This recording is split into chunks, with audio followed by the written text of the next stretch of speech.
Hello guys, and welcome back to my YouTube channel. For vlog for today, nakikita natin, binubungkal po natin yung lupa sa may sanga po sa baba, pinakababa na branch po ng ating halaman. At ang pag-usapan po natin, ano yung kahalagan nito. And before that, lagi po kami nagkuko ng one verse for our vlog po pang sa kanon. Lalong i-bless tayo ni Lord at higit sa lahat, if you honor God in everything we do, God will bless us. So yung verse na to, sasabihin po ng aking asawa. Matthew 7:7. Ask and you will receive, seek and you will find, knock and the door will be opened to you. So napakaliwanag po doon na hihingi ka, tutok-tok ka, at ang Diyos po'y magbubukas.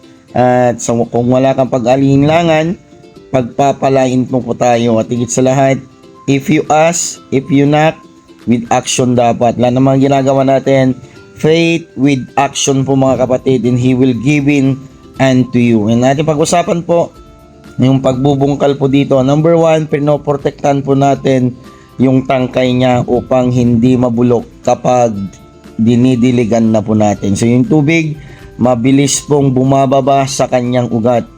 At naproprotektahan po niya yung tangkay niya sa baba. So yan, every week ko pong ginagawa ito. Pangalawa po, nakadahilanan kapag merong mga insekto po na naninirahan dyan, maaalis sila, mabubulabog sila at matutuyo yung lupa, hindi naaalis po sila dyan.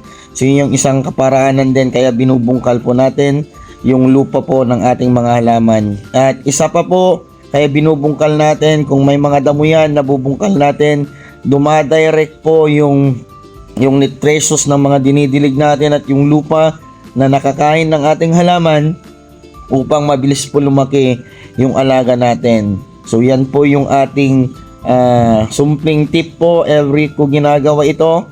At kung nakita ko, example yan, mayroon pong damo po, naaalis po at namamatay. So yun yung kagandahan. At ang ating kalamansi naman, makita nyo, ang ganda po ng kanyang mga bulaklak niya, pero inaalis ko pa yung bunga para sa ganon mas mabilis lumaki. Kasi pag pabubungain na natin yung tangkay niya po, yung tangkay niya po ay hindi niya pa kaya, kaya po ang ginagawa ko ay pinapalaki ko pa yung kanyang tangkay. So yun po yung vlog po natin for today. Update na lang tayo dito sa mga laman natin. Ito po yung ating pipino. Sa sobrang init, ang hirap po magpalaki ngayon ng halaman, pero tinitingnan ko po yung mga tanim natin. Kaya naman, basta nagdidilig tayo umaga at hapon upang sa kanon hindi sila malanta. So yun yung tip po natin, umaga at hapon na yung pagdidilig ko, kasi pag gabi lang, nahihirapan talaga sila. Dapat may bawon tubig sa maghapon po ng ating pag-aalaga. Yun po yung tip natin pag summer, pero pag tag-ulan na, madali na lang na lumaki mga to. So kunting tiis na lang ay makaka-recover na po yung mga halaman natin sa tag-ulan. So nandito na lang ang ating vlog. Kung bago ka sa aking channel at kung may gusto kang pag-usapan natin, just comment below. At kung gusto mo magpa-shoutout kung saan kang lugar, comment below your shoutout and I will shout out in my vlog. Muli po, God bless. Meron ka nang natututunan sa tip sa pag-alaga ng halaman, lalo na may verse ka pa na kinakain spiritually. Don't forget to share, subscribe my channel. God bless you all, and maraming salamat po sa pagsubaybay sa ating vlog. God bless!